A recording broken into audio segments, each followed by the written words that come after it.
touch my thigh, kiss me, my love. Adisa's voice floated through the night, carrying the heat of forbidden desire. Beneath the shadows of the bustling town, secrets thrived like whispers in the alleyways. This is where our story begins, with a murmur that could unravel lives. In the heart of the town, where cobblestone streets wove between vibrant markets and grand colonial buildings, life was a tapestry of color and sound. Merchants shouted their wares, children played in the streets, and the towering clock tower marked the hours with solemn chimes. Yet amid the hustle and bustle, darker undercurrents flowed beneath the surface. Adisa, a striking woman with a voice as melodic as a songbird, lived with her husband Kojo in a modest home near the outskirts of the town. By day, she tended their small shop, selling handmade fabrics to passers-by. But by night, as she lay beside her husband, her thoughts wandered to forbidden dreams, igniting a fire within her that her marriage no longer stoked. Kojo, though kind and hardworking, had grown distant over the years, his mind preoccupied with his business dealings and the pressures of urban life. Every morning, as Adisa opened the shop, she would pass Eze, the gatekeeper of their neighborhood. Eze's role was to guard the wrought iron gates that separated their quiet residential area from the chaotic streets beyond. Tall and broad-shouldered, Eze's presence was both reassuring and magnetic. His piercing gaze seemed to see through her, and though his words were few, his voice carried a gravity that lingered in her mind. "Good morning, Adisa," Eze said one day, his deep voice resonating against the hum of the town. "You seem different these days. Are you well?" Adisa hesitated, her hand tightening on the door handle. "Yes, Eze. Thank you for asking," she replied, her tone steady, but her heart fluttering. Did he sense the storm brewing within her? As she turned to leave, Eze's hand brushed hers briefly. The touch was fleeting, yet it left an electric spark in its wake. That moment lingered in her thoughts throughout the day, awakening a yearning she had long suppressed. That evening, as Adisa sat alone in the shop, her husband away at a business meeting, her mind wandered to Eze.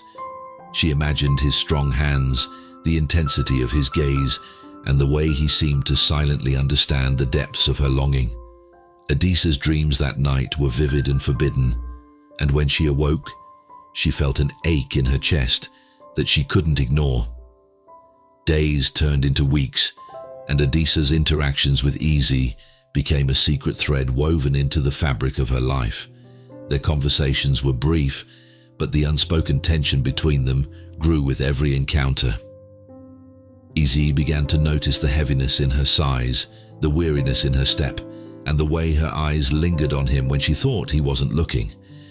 One evening, as Adisa locked up the shop, Eze approached her. The street lamps cast a warm glow over the cobblestones, and the distant sound of a street musician filled the air. "Adisa," he said, his voice low and steady, "I see the weight you carry. You deserve happiness, not sorrow." Her breath caught in her throat. The sincerity in his voice, the way his eyes searched hers, made her feel both vulnerable and understood. She nodded, unable to speak. In that moment, a connection formed between them, fragile yet undeniable.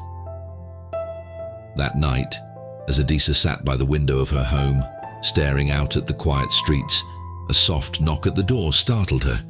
She opened it to find Eze standing there, his expression a mixture of hesitation and determination. "I couldn't stay away," he admitted, his voice barely above a whisper. Adisa stepped aside, her heart pounding as he entered. The room seemed to shrink around them, the air thick with unspoken words. Standing inches apart, she felt a pull stronger than any force she had known. Eze reached out, gently brushing a strand of hair from Adisa's face. "Tell me to leave," he murmured, but Adisa remained silent, her silence speaking louder than any words. Adisa and Eze's secret meetings became more frequent, their moments together stolen amid the hum of the bustling town. Each encounter deepened their bond, yet the weight of their actions pressed heavily on Adisa's shoulders. The world beyond their stolen moments continued, unaware of the storm brewing within her. One evening, as they sat in the shadows of the gate, Eze leaned closer.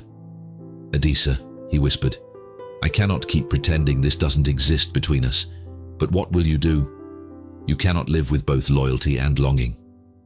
Adisa felt the truth of his words sink deep.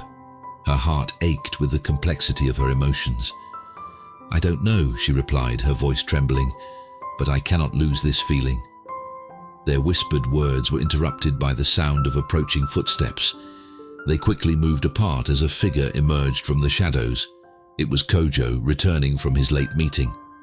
His eyes lingered on them suspiciously, and Adisa felt her pulse quicken.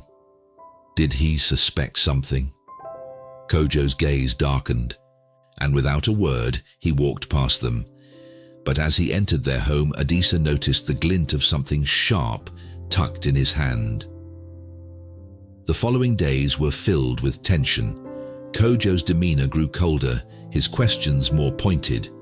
"You seem restless, Adisa," he remarked one morning. "Is there something you're not telling me?" Adisa avoided his gaze, her heart pounding. She could feel the walls closing in, her secrets threatening to unravel. Meanwhile, Eze's presence became a lifeline, a reminder of the freedom she yearned for. One evening, as Adisa prepared dinner, Kojo confronted her. "Adisa, I saw you with Eze," he said, his voice low and threatening. "What are you hiding from me?" Adisa froze, the knife in her hand trembling. I don't know what you mean," she stammered. Kojo slammed his hand on the table, his anger boiling over. "Don't lie to me, Adisa. I can see it in your eyes. Tell me the truth." Before she could respond, a knock at the door interrupted them. Kojo opened it to find Eze standing there, his expression calm but resolute. "I need to speak with Adisa," Eze said, his voice steady. "It's important." Kojo stepped aside, his eyes burning with fury as he let Eze in. The air in the room was thick with tension, and Adisa felt the ground shift beneath her. Eze stood before Adisa, his presence a beacon of strength amid the chaos. "Adisa," he began, his voice firm, "it's time to choose. You cannot live divided any longer. You deserve to be free, but only you can decide what freedom means." Kojo's laughter rang out, bitter and harsh. "Freedom? You think she'll find freedom with you? She's my wife, my life."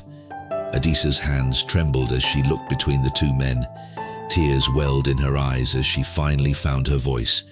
"Kojo, I have tried to be the wife you needed, but I cannot deny the truth any longer.